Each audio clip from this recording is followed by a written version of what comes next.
这是冰岛名将哈尔多松做导演拍摄的一则世界杯广告片，而他在2018年世界杯上扑出梅西的点球，1-1战平阿根廷，之前还闯进了欧洲杯的8强，也导致了关于冰岛的传奇段子更加流传。最著名的就有2个，一个是冰岛只有30来万人，除去各类人口，能踢球的只有23个人，结果他们凭着这23个人就去踢世界杯了。一个是冰岛这23个人还都是业余球员，守门员是导演，后卫是学生，主教练是牙医，然后感慨一下中国球员太没有拼劲儿了，仿佛只要精神起来，咱们进入世界杯也是分分钟的事。事实上，冰岛有 2.3 万注册球员，大约100来名球员在海外各联赛踢球，仅在5大联赛踢球的球员最高峰的时候就有9个人，也出过古德约翰森、希约尔兹松这样的球员。那么仅仅30多万人口的冰岛曾经是什么样？是怎么形成源源不断的球员输出的？现在又是什么情况？我是足球海外区老新人足球司机涵，本期新视频我们一起聊聊冰岛足球的细节。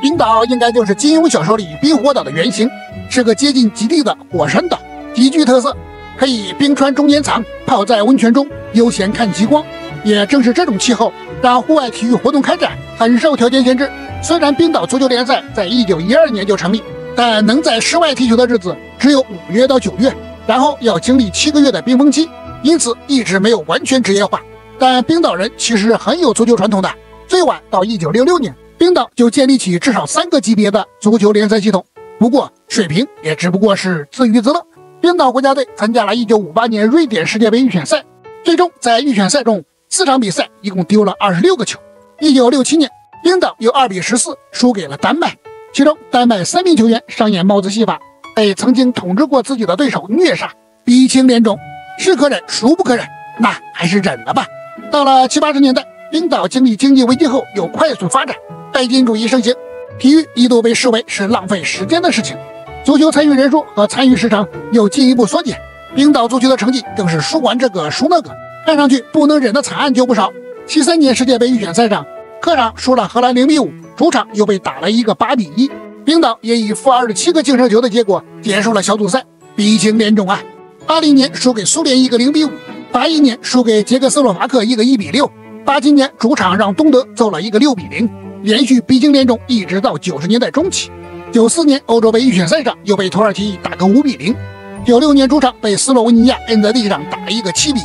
还是鼻青脸肿啊，观众也看不下去了，流失的很厉害。在73年主场打荷兰的时候还有24000名观众，到了87年主场对东德就变成了8758人，而96年主场对斯洛文尼亚的友谊赛只有450名观众在冷风中凌乱了。这个时期冰岛足球最让人惊奇的事情就是1996年4月24日，冰岛与爱沙尼亚国家队的一场友谊赛中，17岁的小古德约翰森换下了他的父亲35岁的阿尔诺古德约翰森。果然要创造奇迹，生孩子要趁早啊。而这个小古德约翰森就是那个成名切尔西曾压断孙继海十字韧带被唾弃，后来前往巴萨时常很华丽，暮年来到石家庄永昌效力的那个古德约翰森。他也是冰岛之前少有的几位名将之一，而他的父亲老古德约翰森在球场上的名气没有儿子大，却是冰岛足球改革的关键推动人之一。他和一些有识之士认为冰岛足球不能再这样鼻青脸肿下去了，像自己这样靠言传身教把儿子培养成才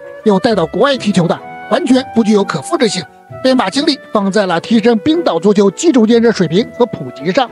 在他的推动下，足协前往挪威深度了解了同气候环境下室内足球场地，又说服了几家冰岛大企业助力，希望和冰岛足协地方政府一起投资足球基础建设，同心协力。但想要政府投资，眼光就不能只局限于仅仅提高某项运动成绩，所以对于体育运动产生的社会福利的研究成果，最终说服了各自治区通过了投资足球基础建设的提议，以冰岛足协为主，制定了内容详实的计划。首先，在每一个小镇建造设有加热系统的足球支架，足球支架就是大帐篷结构的足球场，有多大呢？基本上能容下至少半正规的球场，大的甚至包括更衣室、看台等一应设施，密闭而且有加热设施。其次，辅以同样带有加热装置的室外全尺寸球场，在学校中兴建迷你型人工足球场，保证孩子们有机会踏上足球，体验足球的乐趣。2000年，第一座足球支架在冰岛西南部凯夫拉维克小镇建立起来，随后13座室内足球馆陆续完工，其中包括7座全尺寸足球场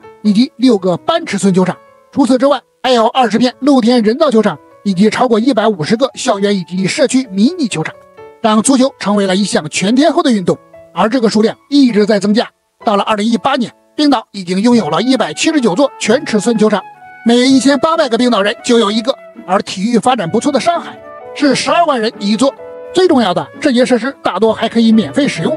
只要你想就可以。冰岛本身有一定的足球文化基础，现在又有了充足的场地，足球迅速全国风行，把之前因为气候因素改玩手球和冰球的人又抢了回来。趁热打铁，冰岛足协又迅速扩充丰富了联赛层级和球队数量，将之前的3级联赛体系扩展到5级，从冰岛超一直到丁级联赛，一共75个足球俱乐部，相当于4400人就拥有一个足球俱乐部。而一个足球俱乐部可不止一个球队，男女成年队、老年队、各级游子号青年队差不多有10多支。就算一支队伍20来人的规模，一个俱乐部就有300多个踢球的，基本上只要你想踢，就能长期固定化的参加系统联赛。所以现在冰岛的注册球员高达2.3万人，差不多占人口总数的6.8%。我们按照这个比例，就得有9000多万踢球的。我就是卖球鞋都能卖疯。说起球鞋，放心，本期没有广告。